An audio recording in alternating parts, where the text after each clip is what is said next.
Why is it that grihastas, when they have marital problems, they are generally always more inclined toward revealing their problems and taking shelter from a sannyasi or brahmachari than they are from another grihasta?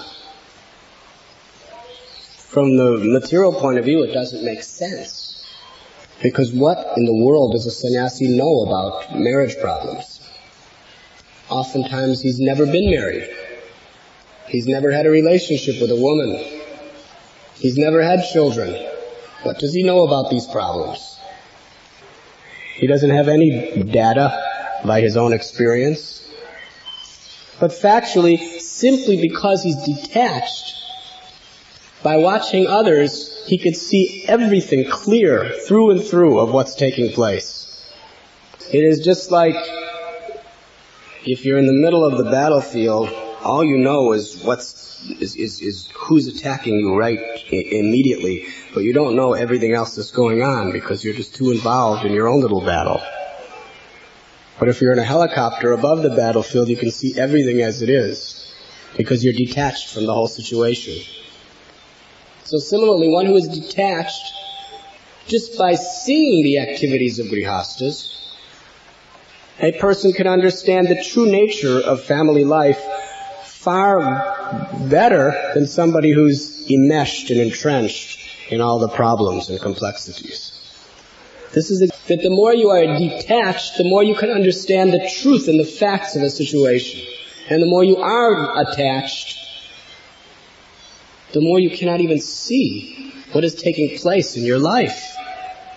There is a story of another in the 11th canto of Bhagavatam about one Avaduta who was approached and asked, "Who is your spiritual master?" And he said, 24 spiritual masters. He said, because I'm completely detached from enjoying or getting entangled in any of these activities of this material world, I have learned everything about material life simply by watching, simply by observing the moon, by observing the ocean, by observing the sun, by observing the pigeons, by observing the bees, by observing a prostitute of the name Pingala. In so many ways he was just watching and observing, and because of detachment, so many truths were revealed to him about the true nature of this material existence and the true nature of a saintly person. This is the great opulence of detachment. Through detachment we can see things as they are. And according to Rupa Goswami, what is the ultimate detachment? Prapanchakatiya budya hari sambandhi vastanam mamukshami purityako vairagam bhalgu khatyate. To use everything in the service of Krishna. That is the ultimate detachment. Nothing for our own sense enjoyment.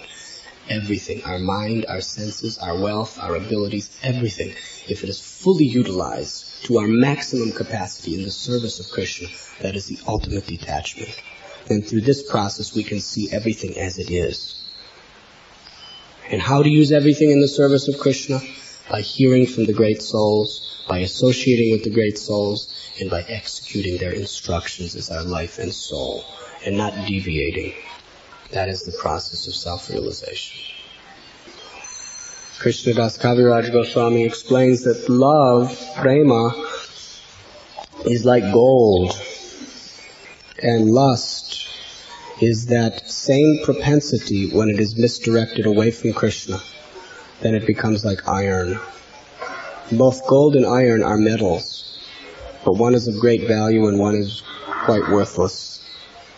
When the propensity for affection is directed toward Krishna, that is love. When it is directed away from Krishna toward the objects of the senses, that is lust. So it is the same, love and lust are the same energy. But the basic principle of lust is sex life.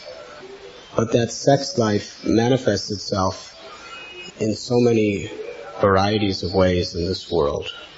Subtle sex life is profit, adoration, and distinction. Gross sex life is using our gross senses to enjoy the objects, the various objects of material life.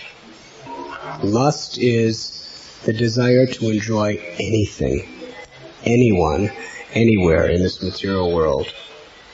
And love is to always have Krishna in the center of our lives. You were listening to Radhanath Swami on devotionalnectar.com.